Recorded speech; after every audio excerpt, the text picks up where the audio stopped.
और फिर त्योहार फेस्टिवल सीजन और फिर चुनाव भी आ जाएंगे। तो सोचा कि सब भाई बंधुओं से एक बार मिलने रूबरू बोले और फिर इतना आप लोग भी व्यस्त हो जाओगे। तो आज सिर्फ मिलने का मकसद था कि सबसे वल्डुबल कभी ना कभी एक एक दो मिल पा रहे थे, पर सब एक प्लेटफॉर्म पे एक साथ बैठ नहीं पा रहे थे। तो सभी को बहुत बहुत धन्यवाद। और वैसे कोई ऑफिशियल प्रोग्राम नहीं है, बस आप ही सभी लोगों से भाई बंधुओं का प्रोग्राम है, साथ बैठना है। और जनप्रतिनिधि होने के नाते बस एक निवेदन है कि हम देवास के विकास में जितना भी सार्थक अपना रोल निभा सके वो जरूर होना चाहिए। क्योंकि मैं आरोप प्रत्यारोप की राजनीति अब मुझे कम पसंद आती है, क्योंकि 21वीं शताब्दी का प्रदेश है, देश है। और अभी तो विकास कैसे हो, लोग आगे कैसे बढ़े, अर्थव्यवस्था आगे कैसे बढ़े, लोगों की रोजी रोटी कैसे आगे बढ़े, पर कैपिटा इनकम कैसे बढ़े, अच्छे जैसे उज्जैन है, सब जगह आप देखिए वहाँ पे इंजीनियरिंग कॉलेज, मेडिकल कॉलेज सब जगह बढ़ते जा रहे हैं, पर अपने देवास में नहीं है। तो जो भी सार्थक प्रयास है वो करेंगे। हमारे सरकारी अस्पतालों में बहुत सारी चीजें नहीं है, रेफर अस्पताल बन गया है, डॉक्टर्स की दिक्कत है। तो हम जो छोटा छोटा सार्थक रोल, आप लोग तो देखिए 14 से 16 स्तंभ नहीं है, तो आप लोगों की जो जागरूकता रहती है और आप लोग जो हम जन प्रतिनिधियों को थोड़ा अपने उस पर एज पे खड़ा रखते हैं, तो आप लोगों के जो प्रश्नवाचक दृष्टिकोणों से आप जब चीजों को पूछते हैं तो हम लोग बिल्कुल ठीक सजग रहते हैं। तो इसी तरीके से आगे भी हम लोग ऐसे जनप्रतिनिधि तो हमेशा सजग रहेंगे, क्योंकि आप लोगों का ही डर है। अभी जब सत्ता आ जाती तो हमको तो पता है प्रशासन हो चाहे कोई भी हो, सब उनके अंडर में आ जाते हैं। लेकिन एक पत्रकार बंधु होते हैं, उनकी वजह से हम लोग डर में रहते हैं कि भैया मीडिया आ गई है, अभी ये छोटी छोटी बात को उठाएंगे, तो जब आप देख बनी रहती है।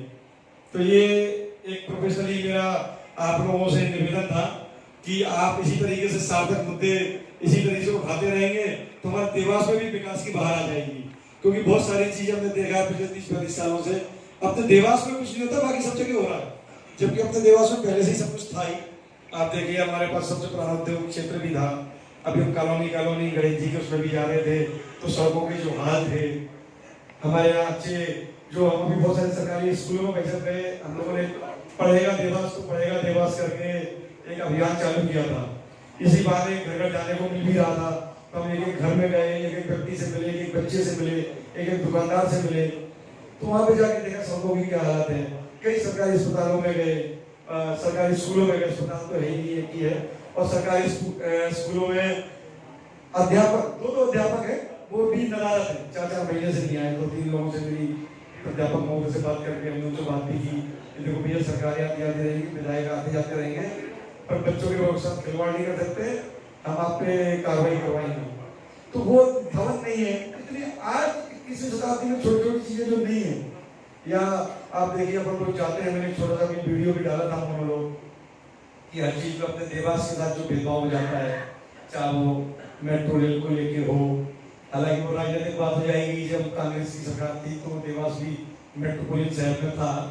लेकिन मैं तो ओवरऑल सिर्फ देवास की बात करता हूँ कि देवास में आज ना मेट्रो की बात हो तो देवास के साथ भेदभाव हो जाता है, धर्मनी का विस्तार हो तो देवास के साथ भेदभाव हो जाता है, हमारी रेल आती है तो उसमें देवास के साथ भेदभाव हो जाता है, इंजीनियरिंग कॉलेज, मेडिकल कॉलेज, थोड़ी सी उन्नति हम कर सकते हैं। तो वहां पे आप लोग इसी तरीके से हम लोगों को बिल्कुल एज रखिए और हम लोग बिल्कुल सीधे रहेंगे, क्योंकि हमें डर रहता है आप लोगों का। और देवास के पत्रकार बंधु सबसे मजबूत है, हमने देखा है, क्योंकि एकता बहुत है। आप इंदौर में ढूंढने जाएंगे तो अलग अलग ग्रुप है, वो आपस में नहीं मिल पाते। तो आप लोग के अंदर पॉजिटिविटी भी बहुत है। आप लोग देवास की मिट्टी से लोगों को मिट्टी पकड़ ढलवान टाइप के लोग हैं, वहाँ पे मेट्रो के प्रोग्राम में वहाँ के अलग अलग टाइप के लोग भी आ जाते हैं। तो खैर और भी बहुत सारी बातें हैं, वो तो मैं आपसे कंटिन्यू कर ही लूंगा प्रोफेसर। अभी तो सिर्फ आप लोगों से मिलने का समय चाहिए था, और आप लोग जिस तरीके से आ गए, इतना बहुमूल्य समय आप लोगों का रहता है, मैं समझता हूँ, और दिल में बुला लिया, और इतने कम समय में कल ही परसों बात हुई और आज आप लोग आ गए, इसलिए आप लोगों को बहुत बहुत साधुवाद, आप सबके चरणों में नमन। और मैं चाहता हूँ कि कुछ सार्थक बातें जो देवास एक मॉडल बने पूरे हिंदुस्तान के लिए भी, ऐसा कुछ नया हम लाए, क्योंकि आरोप प्रत्यारोप चलते रहेंगे, इन्होंने ये नहीं किया, उन्होंने वो नहीं किया, पर सॉल्यूशन क्या है। तो मैं जनरली मैं एक इंडस्ट्रियलिस्ट भी हूँ, मैंने पिछले 20 साल तक कांग्रेस में बहुत सारी भूमिकाएं निभाई हैं, जो आला कमान देता रहा है। अब पहली बार जनप्रतिनिधि के रूप में भी आया हूँ, आप लोगों ने आशीर्वाद दिया तो कांग्रेस पार्टी से कोई ना कोई चुनाव लड़ेगा। बट मेरा हमेशा ये रहा कि कुछ अलग सॉल्यूशन हो। आज हम नगर निगम में, जब हमारे नगर निगम के चुनाव हो रहे थे वहाँ हो रहे, तब भी हमने एक डॉक्यूमेंट रखा था कि भाई आज लोग इतने परेशान होते हैं, क्यों होना पड़े, क्यों नहीं ऐसा हो सकता कि हम हर चीज का टोल फ्री नंबर हो। आज बच्चे का जन्म हो, आप टोल फ्री नंबर पर फोन लगाइए, नगर निगम के अधिकारी घर पे आएंगे और आपको जन्म प्रमाण पत्र देके जाएंगे। बैंकों में होता है ना, एटीएम में होता है ना, आपके नाम का कनेक्शन नहीं है, आप एक फोन लगाइए, उनकी जिम्मेदारी है, उसकी भी दिशा निर्धारित होगी, समय निर्धारित होगा। कोई काम 24 घंटे का, कोई 48 घंटे का, कोई 72 घंटे का। अभी भी तो टेलीफोन कनेक्शन करवाते हैं तो इस तरीके से समय आता है।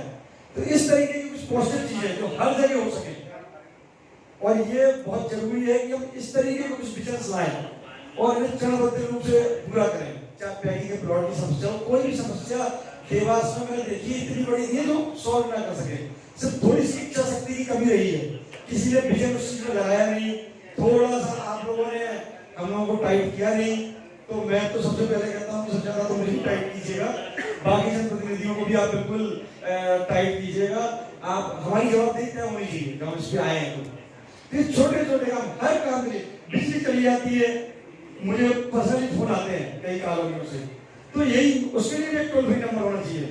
हमें करना क्या है, आज अगर हम विधायक हैं, आज हम महापौर हैं या जहाँ सत्ता में जो भी जनप्रतिनिधि रोल निभा रहे हैं, तो उसमें आप लोग जब बोलते हैं कि भाई लाइट नहीं है, टोल फ्री नंबर पर फोन लगाइए, वहाँ पे हमारा एक व्यक्ति बैठा होगा, उसको क्या करना है, पीबी को बोलना है, क्योंकि सत्ता की तरफ से हम पीबी को जाएगा तो 2 मिनट में लाइट आएगी। तो कुछ इस तरीके के सकारात्मक चीज़ें अगर आप लोगों के आए, और मैं तो चाहता हूँ कि हमारे शपथ पत्र में भी हम डलवाएंगे कांग्रेस के, क्योंकि मैं कांग्रेस से बिलोंग करता हूँ, तो हमको बहुत सारी चीज़ें अपने जो कांग्रेस का भी पत्र निकलने वाला है, चुनावी घोषणा पत्र में भी हम डलवाने की कोशिश करेंगे। बट इस तरीके के सुझाव, और निश्चित